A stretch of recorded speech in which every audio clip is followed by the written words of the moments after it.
over soon, and we'll be able to obtain more intelligence about the future plans of ISIS in the Philippines. It's also, we have some of the best intelligence about ISIS comes from Russia, because you have a lot of experience in the Middle East. You have very good assets. So we are looking forward to intelligence exchange, particularly in terms of methods that ISIS uses to develop local contacts. So hopefully that will happen soon. We signed an agreement on May 25 last month between Mr. Patrushev and his counterpart in the Philippines to have this kind of intelligence exchanges. So hopefully we will benefit from that. Was there another question? I'm sorry. Did I answer your question? The second question was in support of what my Syrian colleague said. The activity of extremists in the Southeast Asia, Philippine region, could it be a forerunner of the actions by ISIS that they are planning to relocate caliphate in the Philippines? We have to anticipate as a country, as a sovereign state, we have to anticipate that the ambitions of ISIS does run towards establishing a base for its caliphate, and we have to act in that way. We have to be vigilant, and in that vigilance, we have to look towards partners in our region, our traditional partners, and we have to look to Russia. We know we probably could do it by ourselves, but it's better if we work with other countries who also want to end ISIS. So I can't categorically say that ISIS has targeted Mindanao as its new expansion base. But what I'm saying is, if they have, I believe they are going to regret it, because we will fight them.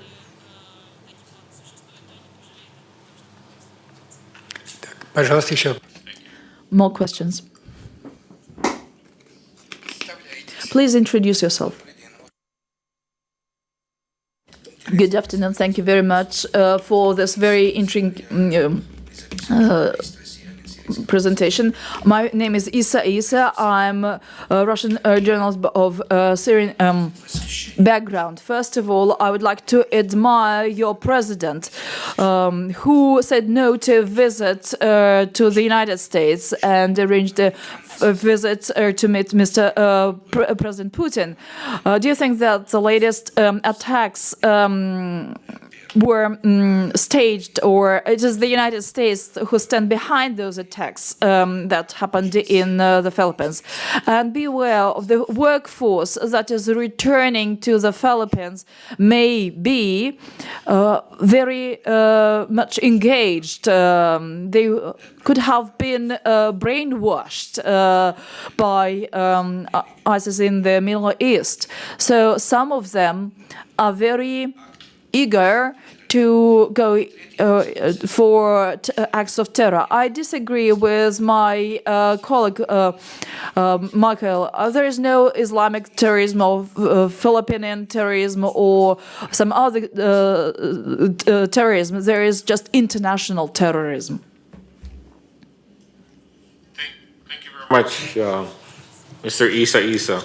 On the second question, it's true, we are very aware of the converts who work in the Middle East, and then they develop an ideology, and some of them are brainwashed, or some of them really believe in a violent extremism ideology.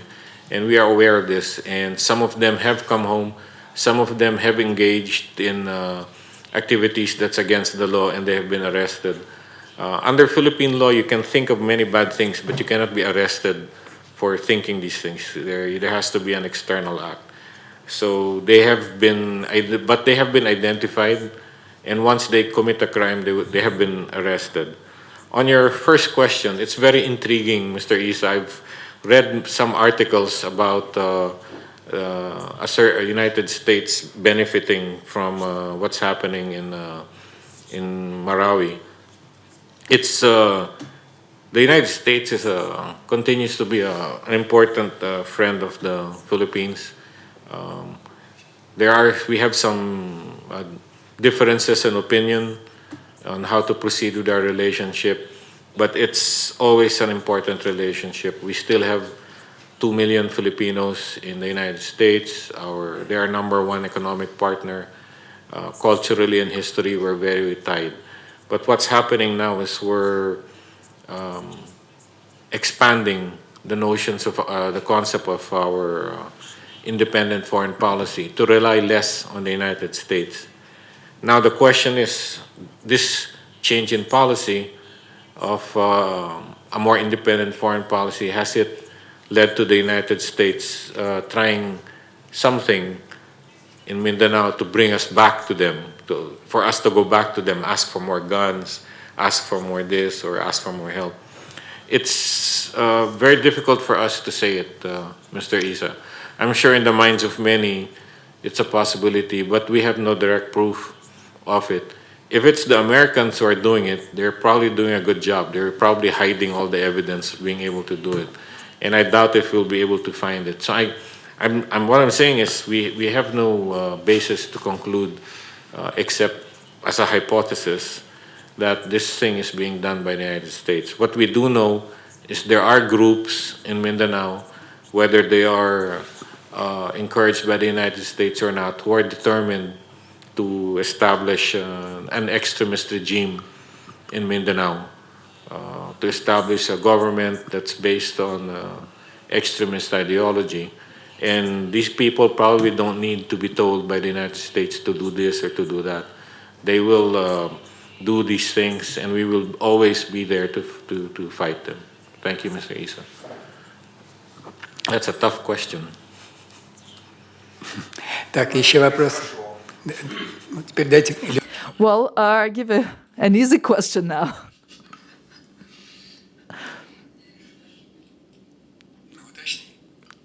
Just, I would like to clarify. Just, Mr. Ambassador, I want to clarify what I meant. International, not Islamic, but international. I speak of just terrorism and extremism, international, not necessarily Islamic. Пожалуйста, еще вопросы. More questions.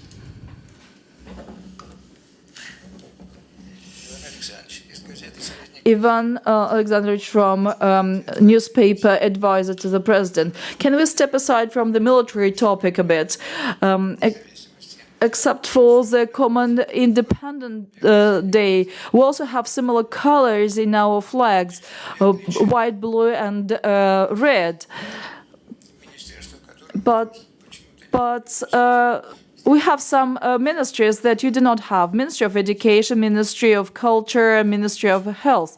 Why? Why is the difference in the list of ministries? We have Ministry of Health, and we have Ministry of Education. Departments. We call them departments. They are ministry level. They are, in fact, we were supposed to have an agreement between your Ministry of Health and our Department of Health, but we're still negotiating the details. We follow the U.S. Government system, so it's departments. But that should not be a problem in terms of building relations with Russia. Thank you. Видимо, главное не в названии. Well, the main point is not the name, but the content of their work. Вопросов больше нет. We ran out of questions? I apologize, Mr. Ambassador, but I have got another question. Your president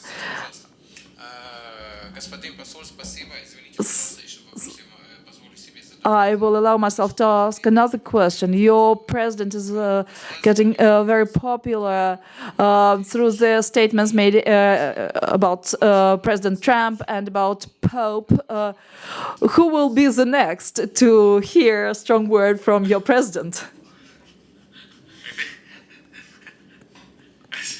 Another good question.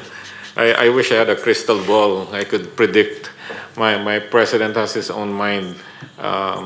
He's. I would not be able to answer that question. What he would like to do is to have good relations with countries. What he doesn't like is countries trying to tell us to interfere. It's the same thing that Russia doesn't like as a sovereign state, to interfere in internal affairs. So the last one that got a taste from my president of his words is the European Union. They heard some words from my president. European Union on issue of human rights, I think. I think you also have issues with European Union. I mean, in Russia, always telling Russia to do this or to do this, or else we sanction you and that. So my president doesn't like that. He says, leave us alone. We'll be friends with everyone, but don't tell us what to do. That's essentially and it's very Russian. When I heard him say that, and I'm here in Russia, that's very Russian. That's what Russia's been telling all the time, even in Syria. Russia's the only one with the permission of Syria to be in Syria for military activities. The Syrian government has not authorized any other foreign state to operate in Syria. So that's the essence of being independent and recognizing sovereign state. So I could tell, when my president meets your president, they do have a good personal, it's almost they think in the same wavelength. So I think that's good for our relations between Russia and Philippines. Thank you. Это, так я понял, As I understand, that was the last question. And before we conclude our meeting, I would like to congratulate Mr. Ambassador and employees of the staff of the embassy and the whole Philippine nation with the Independent Day. And we wish you prosperity, peace, and stability in the country. And I would like to thank Mr. Ambassador for this very interesting press conference. Interesting, very important, and at the same time very brief. Thank you very much.